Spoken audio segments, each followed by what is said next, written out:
David Duchovny said it maybe as a joke, right? Fox Mulder from X-Files. He said like, "Oh, I think the aliens are the dentist that the alien species sent out into space to look at us. They're just like evil dentists." I just thought, what? That's the weirdest theory I've ever heard.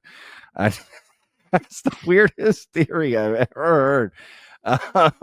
But whatever. I don't know. I mean, at the end of the day, even when people say, "Oh, like if Whitley or other," which I'm trying to get Whitley on, I hope he does come on, and other people who have had personal, experiences, and they say, "Okay, I was told this by the entities or whatever," right?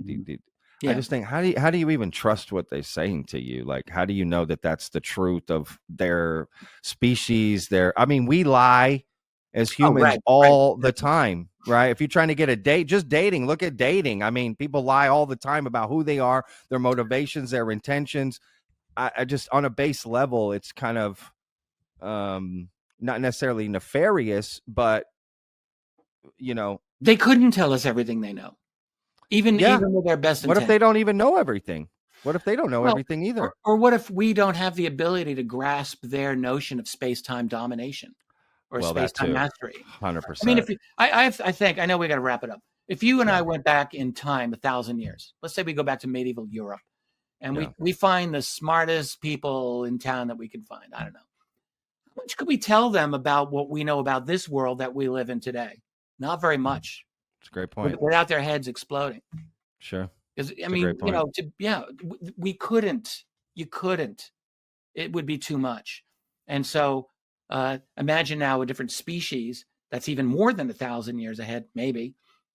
No, probably be very difficult. Yeah, and you also think, like, does everyone know everything, right? Like, there's no human on Earth that knows everything about humanity, every aspect, right? They could be even the smartest person in the world. They only know what they've studied and spent their time on. Yeah, doesn't mean they know about everything, right? And maybe aliens are the same way, right? It's like it doesn't mean you can just ask an alien any question. Like, if you asked me, how do you build a nuclear bomb? You know what I'm saying? Like, if I got taken to an alien planet and they're like, "Oh, okay, human, let's ask them, how do you guys communicate with your satellite?" But I don't know. I you know what I mean? I just use it. I don't know how that shit works. You know what I'm saying? I don't know anything. Like, I think could be a part of aliens too, right? Like, we're asking them, what's the secret of it? How does your craft work? I don't know, man. I just jump in this UFO. I have zero idea how this thing funny works. And it could be totally true. Right? I think it's probably more true than we know to some extent, which maybe is a reason for some of the holes and spaces in some of these stories and knowledges, because they don't know some of this stuff either, which is also fascinating. We're all on this journey together to find out, the truth, even them, which is interesting. And maybe we're a key to that to some extent. Who knows? I don't know. If I can make one final statement, I would just say that we want, when we're studying this phenomenon, I mean, it's highly complex. You could spend multiple lifetimes studying all the different aspects of UFOs or UAP, USOs. There's a lot going on here. One thing we want to do is we want to try to be as careful with our data as we are able to be within reason. That's one thing. And another thing, though, is we want to not lose focus over the fact that we're dealing with what seems to be a very advanced group of intelligences. They are here for a reason. We want to know what those reasons are to the best of our ability. And we want to know, are they friend or foe? That's important. And it could be either, it could be both, or maybe it could be neither. Maybe there's something else going on here, but we need to be thinking about these things, and we want to know as much about them as we are able to understand. And that may be difficult, but I think with contemporary, the whole UFO conversation as it is happening in our world, that's one thing we're not doing. We're really not doing this. And there's a natural fear of wanting to speculate about an alien intelligence. I understand. You're on dangerous ground. You can easily make mistakes, but that doesn't make it go away as a problem.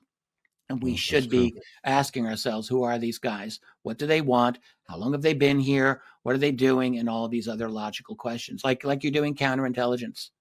on them. Sure. We can't lose that aspect of it. And I feel like it's kind of slipping away in the last decade of our conversation about UAPs. That's all. Oh, that's interesting. No, that's interesting. That's a good point.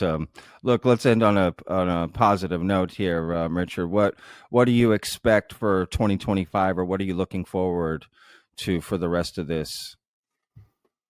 Just in the UFO topic in general, not necessarily your book and everything. Just curious, I'm not expecting a formal disclosure. I've got close friends who believe it. Disclosure is going to happen this year. I'm not one of them. I don't think it's likely, and I don't even think it's not a high percentage. Not impossible, but not likely. There's a very detailed and complex cover-up that does exist on this. We're fortunately at a point in our society where we are at least able to have an open conversation about this more and more. And we are at least at a point in our society where more, we'll call them whistleblowers, do come out. We had David Grush. He was very impressive, I thought. We have Jake Barber, who I'm very glad we have out. And there's other people too. So I expect more of that, and I expect more splashes in the conversation. But that's not the same thing as saying it's disclosure. We've already had a lot of information come out, and there's been no admission. We're still listening to the Arrow office say, yeah, we're going to look into this for you. We'll get back to you, people. So clearly they're not being honest. And I don't, we're in a new administration. We've got the ultimate creator of chaos, Donald Trump. He's shaking things up. Whether you love the guy or hate him, he is showing right now he is a change agent one way or the other. And will that include the UFO subject? That's really the question we're asking. And I don't know the answer to that. We haven't heard anything out of the Luna Committee since it's been announced. It's been kind of gone silent. And what's that all about? Like, I would like to know. So I do expect that we'll get a couple of truth bombs happen this year. I think it's not impossible that the Luna Committee exposes at least one or two interesting things that could be related to UFOs. I would like to see that. And but I'm not expecting much more than that, and I'll be honest. Yeah, no, that's a great point. And, as someone who has yet to cross the finish line into, we're not alone on this planet, I'm still on that journey. But I think the best bet, just in my view, is maybe Skywatcher, just because of the claims Jake Barber and his team are making. I think, wow, these are pretty powerful claims. You're going to prove this and disclose it with the government in the next 12 months. I'm a little nervous about that claim. Sure. Feels like they're really putting themselves out there and setting themselves up for failure. And I would hate for that to happen. Possibly. So we'll just have to see. But I will say, we're also using more and more technology. There's more and more initiatives, some of them private, some semi-private, like the Galileo initiative, Avi Loeb, where they're setting up basically an array of visual detection connected to AI to differentiate knowns from unknowns. Things like that. Those are good ideas. And I think the more we move ahead with those, the better off we'll be. We want to collect good data as much as we can. Yeah, I think I support any sort of private or whatever project of people like boots on the ground. They're putting their money where their mouth is. They're saying, I think this thing is real. I'm going to go out and try to prove it. I support that all the way to the end of time. The conclusions, that's a different story. That's a different thing. But I absolutely support looking into this because, like you said, if we start waiting around for the U.S. government to give us the answer to truth, I mean, that's just not their job to do that. No, not without a really major shakeup, even bigger, a much bigger shakeup than even what it looks like may be happening currently. I think you can have to go pretty far to get to the bottom of this one.